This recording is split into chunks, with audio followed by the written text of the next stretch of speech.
सतीश जी नमस्कार। अपने के ललित जी बहुत बहुत नमस्कार। आइ प्रिंसटन न्यू जर्सी में हमरा लेल ई सुखद दिन सतीश जी आयल छथि बॉस्टन से, वॉशिंगटन डीसी से आयल छथि ललित झा जी। सतीश जी के विषय में हम कहब से पहिने के मैथिल कविता के रेजिस्ट्रेशन सुनलहुँ और कतेक बेर नोरा गेल कि कतेक अहाँके मेटाफिजिकल छै, बहुत गंभीर छै, बहुत गहीर छै ओ किताब जे लिखलखिन है जन्म से पहिने।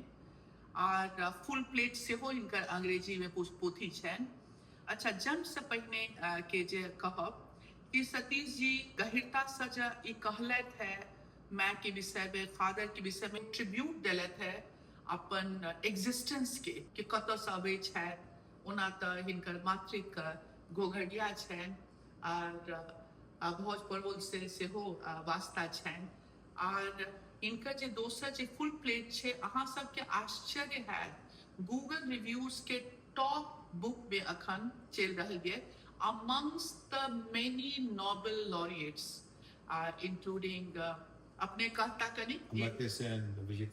अच्छा, अमर्त्य सेन के अहाँ दऽ रहल छियै टफ कॉम्पिटिशन। एक कन्वर्सेशन छै, ओहि सब शामिल छी।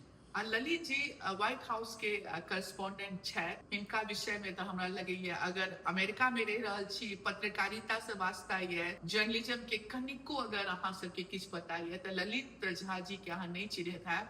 अगर नहीं चिन्है छी that is your loss. Trying to build the diaspora जे अहाँ कऽ रहल छी के बहुत आवश्यकता रहे और अहाँ सफल भऽ रहल छी, कियाकि अहाँ के फोरम में जे बातचीत भऽ रहल छी ओहि कम से कम गुरुता छै, अहाँ सुनने छी।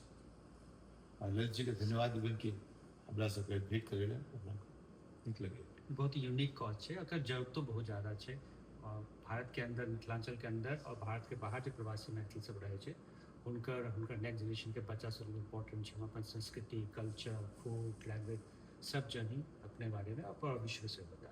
लेकिन वर्ल्ड के पहल जो नॉलेज इकोनॉमी के हब रहे वो मिथिलांचल है। जी जी, अब सब जगह वर्ल्ड इकोनॉमी के हब बन रहा है, बट मिथिलांचल में नहीं बन पे। अब दोबारा से जरूरत है कि मिथिलांचल और मिथिला के लोग सब है वो नॉलेज इकोनॉमी के दोबारा से। लेकिन हम सब मैथिल सब बाकी सब चीज़ के छोड़ दो तो नॉलेज पे, ज्ञान के बहुत ज़्यादा प्राथमिकता रही है। ज्ञानी बहुत ज़्यादा अच्छी नॉलेज। जन्म से पहिने अपने सब अमेजोन में डिफरेंट पोर्टल्स पे उपलब्ध छे।